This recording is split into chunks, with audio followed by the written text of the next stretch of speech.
this is one reason why I'm a massive advocate for freedom of speech, even if sometimes it can make people uncomfortable, because it's like, well, as long as people are talking and they're discussing the ideas and chopping through them, I do believe that the best ideas float to the top. Why do you think that when people are pushing terrible ideas, whatever side that's coming from, why do they rely on censorship? Good ideas don't need to be protected via censorship. Good ideas can be challenged. If something is a good idea, it can stand up to challenge. It can stand up to scrutiny. It's not afraid. People aren't afraid to debate it. You know when people are on like super dodgy territory, or when they're pushing something that is antisocial or genuinely harmful, because it's like, okay, we need to ram this through and censor anybody who takes any type of issue with it. That's when that should be like a massive warning sign to people, right? If you look historically, the censors aren't the good guys. The people relying on censorship, they're not the good guys. So, I'm optimistic because I think that this is just a breakthrough time in humanity. I mean, through the power of this technology, for as much issues and problems as social media has caused to people, which I think people are also starting to wake up to now and starting to get a better understanding of how to manage it more. Despite all of those issues, it's fundamentally changed the way we communicate permanently. And I think we're still extremely early in that. I don't know exactly what it looks like, but the world is smaller than it's ever been. I was just in Canada yesterday. I did an event there over the last couple of days, and it's my first time in Canada in 20 something years, first time going there for career reasons. And, on paper, I knew that I had like fans and some type of audience in Canada, but just to be there in like, Victoria, British Columbia, which is like a pretty like woke part of Canada. And I meet like hundreds of people who are like, want to meet me and hug me and like, man, like you're this and this and this. And I'm like, gosh, like I live in Dubai, and same thing kind of happens there. It's like, it's global. People are listening to this podcast from 100 plus different countries. And that's magic to me. That's almost like magic to me. Like this has never existed before. The audience that you have is no historic leader had a global audience even close to this before. Maybe like the Queen of England or something. But this is just totally new. It's amazing. I meet people in different parts of the world who have learned English from listening to podcasts like this. Like that's how they learned English. Hey, I wanted to understand Jordan Peterson, so I learned English. Like I told Joe Rogan this, that when I last time I was like, Joe, I've met multiple people in different parts of the world who learned English by listening to your podcast. You're like going to speak very different English if you learn from Joe and you learn from Jordan. But just different. Like that, just the fact that can happen is amazing. And that genie's not going back in the bottle. I agree with you on all that. Let me ask you a sort of wolves howling in the background conversation starter here. As I've researched more world history, as I've started looking at events that are happening now, I really do think that we've entered the age of conspiracy. And I say that in a very specific way. COVID gave me a thread to pull on because I never thought about living in an age of conspiracy. It just never really made my radar. I assumed the government had my best interest at heart. I thought that inflation, I literally thought this, I thought inflation was just a natural law of nature. That just happened to money. I never thought about why. I just thought that that's what happened. That's why we need to fix the schools, man. And for a whole host of other reasons, but yes. And now the more I look at this, the more I realize, oh, wow, like we're being manipulated left, right, and center. And the manipulation, as far as I can tell, is two things, both more in public and therefore ripe to be dismantled, and accelerating, because social media doesn't just allow us to reach out to people. Until Elon exposed what was going on with social media via the Twitter files, it also allowed the government to literally just open a pipeline. RFK is talking about this a ton. 72 hours after Biden took office, he opened a portal into the major social media companies to give the government access to get blocked what they want to block. That's insane. AI is being trained. I mean, we all saw it like when it got ridiculous with Google Gemini, where George Washington is black Nazis, like just absolutely crazy. But again, that's manipulation where it suddenly spills over and you see, but you suddenly realize, whoa, like I'm being manipulated all over the place. Okay. So the reason that you first made my radar and the reason that I wanted to have you on the show is when you start peeling the onion back and you realize all of these things really are true. There really are conspiracies. Not that every conspiracy is true, but there really are conspiracies. There are really people in the government trying to manipulate you. There are really corruptions within the government in the US, everywhere. So you start seeing all this stuff is true. Now, you are able to have an open mind and not have your brain fall out. But you're also very able to be early on very contrarian thinking. So BLM comes out and you're just like, this is a grift, hard. I'm just going to tell you right away. Yeah. And dude, the amount of flack I got from that. Well, so what I want to understand though is what rubric are you using to think through these problems so that you don't get swept away in cultural energy? Because what happens to most people is they get swept away in cultural energy. And therefore, if I'm trying to manipulate people, I need only sway public opinion. This is why they want to censor, because people are actually very easy to sway at the level of culture if their voice goes unchallenged. So how do you navigate that?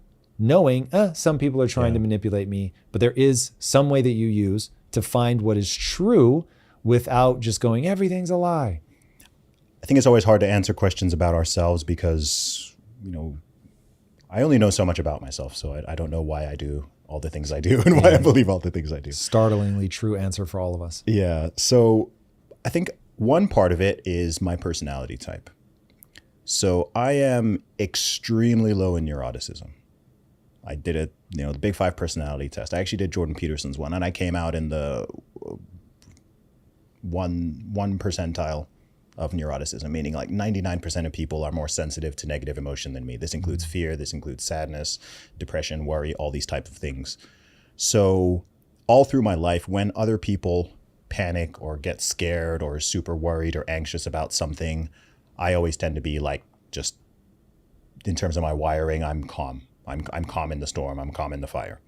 So I don't know, that fight or flight response kind of thing. Maybe for me, it's just not as, it doesn't kick in the way it other people does. And, a lot of people, like, they're very easy to emotionally hijack, right? You scare them or you upset them or you anger them and they raise their voice. They're angry, they're shouting, they're screaming, or, they're sad, they're crying.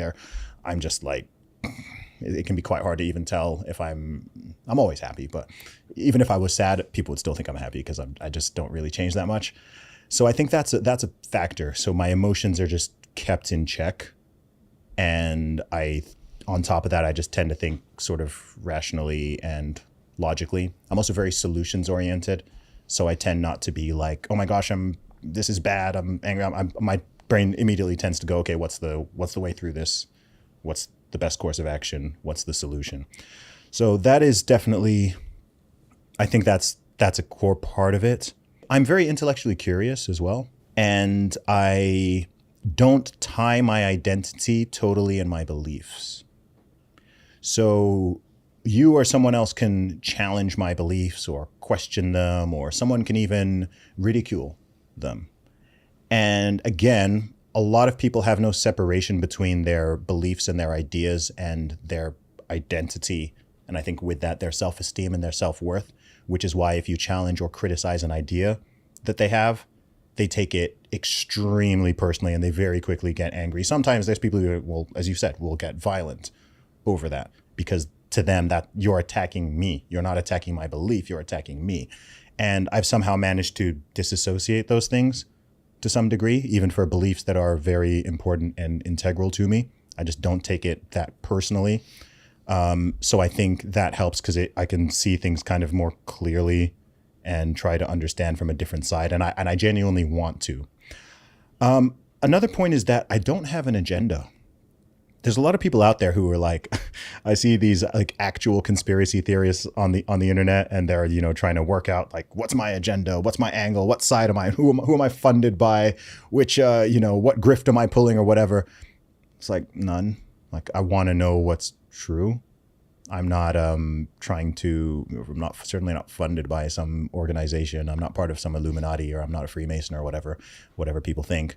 And I just want to know the truth. I'm not trying to, there are people, when something happens, they're immediately thinking, how do I use this to ram down my ideology? I'll tell you a great example when you always see this happen. Any high profile shooting takes place in the USA.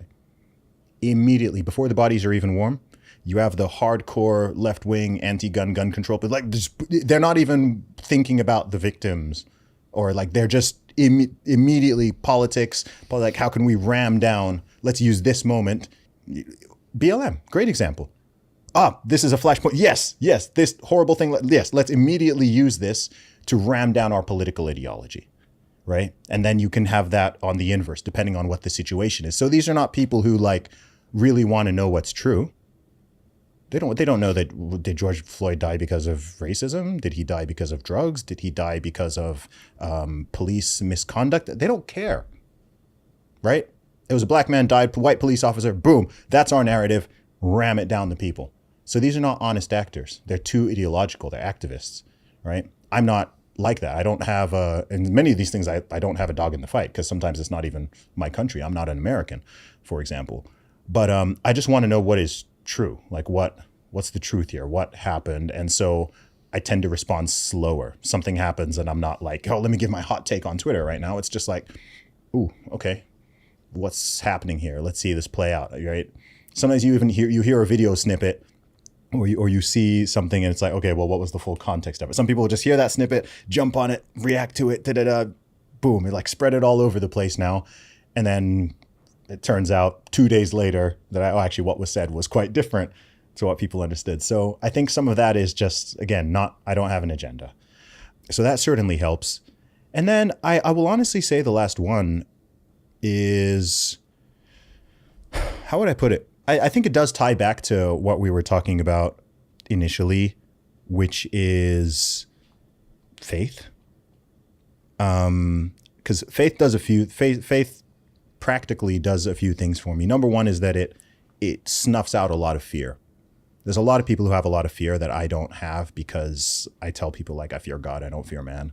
So if there's something that, I believe is truthful, but I'm like, oh, it might upset some people, or I might get some backlash, or someone might leave a nasty comment or something. I'm like, I don't care, right? If it's like, hey, this is true, or like it's true and it needs to be said, like there's an importance in saying this thing, then I just put that out there. And as long as I feel like I believe that, yeah, that is something that it's good and it's righteous, and again, I'm not lying, I'm not pushing some agenda or anything like that, then okay, like there it goes. So I think that combination of things for me personally. Oh, and I'd say the last thing as well is perhaps just maybe the last thing is just a level of humility, where I understand that I can be wrong, and I'm not afraid to say that. I find a lot of people are like afraid of the idea that they even could be wrong, and I'm not. Like when I do a podcast or even when I tweet, like it's very stream of consciousness. I'm thinking through these answers as I'm talking. You ask me a question or we're bouncing ideas, and some of the ideas are better formed than others, because some of them I've really thought about and perhaps even articulated before. Whereas other things, like what I'm answering right now, I'm like, that's a good question. I don't really know. Let me think to myself, what are the personality traits or frameworks that I use to try to get to the truth and try to stay calm in the storm. And so, yeah, I think that's a combination. The willingness to say, hey, this is what I think. I could be wrong. I'm willing to update. I'm open to challenge, which is why I've never, I've been on Twitter for 15 years. I have not once ever blocked off the comments or not allowed people to go like, nope, come at me, right? I'm putting this idea out here. Let's test it, right? People can, sometimes I put one out there and that's interesting feedback, like whatever the case may be. But it's just like, okay, cool. I can learn. And I also want to know not just what I think, but I'm very curious as to what other people think, because we all have different frameworks and we all have different angles and perspectives. And truth is an interesting thing. What do you mean by that? What I mean is that multiple things can be true at once, and things can be true from different angles. And I think oftentimes in conversation and lots of these cultural and political conversations, for whatever reason, maybe I do have a reason. I think I might know the reason. But people get locked into binaries very often, as in it's either that one or it's either that one. And people act like there's no middle, or that two things can't be true at once. And I don't know if this is just like a cognitive flaw that people have or something, where they struggle to understand that, okay, that can be true, but that can also be true, right? It can be true that the food industry and big pharma and the advertising industry are, putting profits over people, and they're using dodgy advertising and too many chemicals, and they're poisoning your food and right? That whole narrative, that can be true. It can also be true that, hey, buddy, you're fat because you don't exercise at all, and you're eating way too many calories compared to the amount that you're burning, and your lifestyle is the reason why you are so overweight. They can both be true, right? Someone will just be like, no, it's not that. It's not that person's fault at all. It's all the food company. It's like, well, how come any American is in shape then? If it were just the food company, theoretically, like every single person in the country would be overweight. Like no one would be jacked. No one would be, like, that's clearly not the case. So yeah, there is personal responsibility in here. There is accountability, right? There are things that you can control.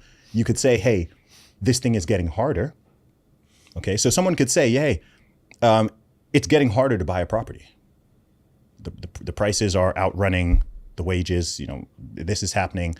Does that mean that a person should not aspire to ever buy a property? Someone who wants one, who wants to have a home, should they just say, oh, well, the game is rigged against me, and there's inflation, and there's this? Like, that can all be true. But it's also like, well, yeah, but there's things you can do to still win.